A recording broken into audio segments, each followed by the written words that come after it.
So I was thinking this week with the school receivership changing in Holyoke that we'd look at some things about the school's history in Holyoke. Yes. So we have a scrapbook that was put together by Robert Leary, and this was put together in 1948, which was the anniversary.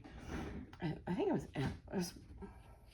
1948 is the anniversary. It was like 125th. I don't know how to do math.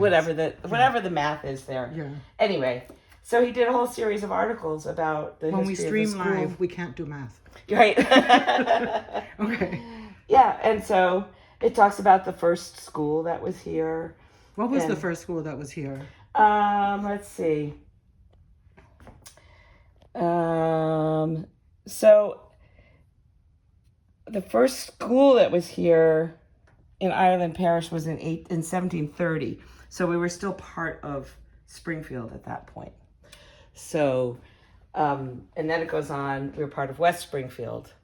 And then after 1850 was when we started our own school system.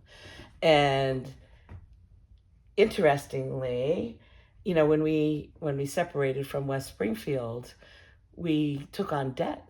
Like we owed West Springfield for the unhoused people that were being taken care of, the schools, the students that were in schools. And so Holyoke, you know, started with debt to West Springfield. So that I just thought that was an interesting. We kind of think that cities just pop up and poof, you're financially stable, right? So it's an interesting history. So then I was kind of just reading through some of the comments that he was making. And of course, because I'm always interested in women's history as well, there's an article here where he talks about married teachers. And there was a separate motion made that the women who were teaching who got married had to resign. Oh my goodness. Yeah, that was the... I was just like, what? Oh, God. What? And that was like 1906. Yeah. So initially, you know, the teachers that were here originally were male teachers, and then switched over to female teachers because they were less expensive to pay. They didn't have a family to support, so to say, right? And then if they got married, well, then we don't need them anymore. Isn't that great? Isn't that incredible? Yeah. So. And then I was looking back at other records that we have about the public schools. And this book here is the records of the school district from 1851 to 1863. So this is, you know, right before we were even incorporated as a city. Wow. And these are all the minutes of the meeting. Essentially, the first thing that they did is to build a schoolhouse.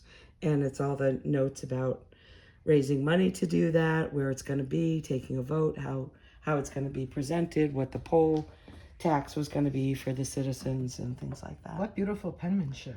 Yes. And so, yeah, this is an interesting commentary about whether students should be able to read cursive handwriting or not. I get it. You know, most of the stuff we do is electronic now, but when you go back to look at old documents, if you can't read it. I mean, I even struggle to read this because it's so flourishy, but I can get the broad sense of it. So. Yeah. I think the more you can learn, the better. Yeah. Of course, you know, I don't go back and look at Celtic alphabets and things like that either, so, right? Yeah. All right, so that's that.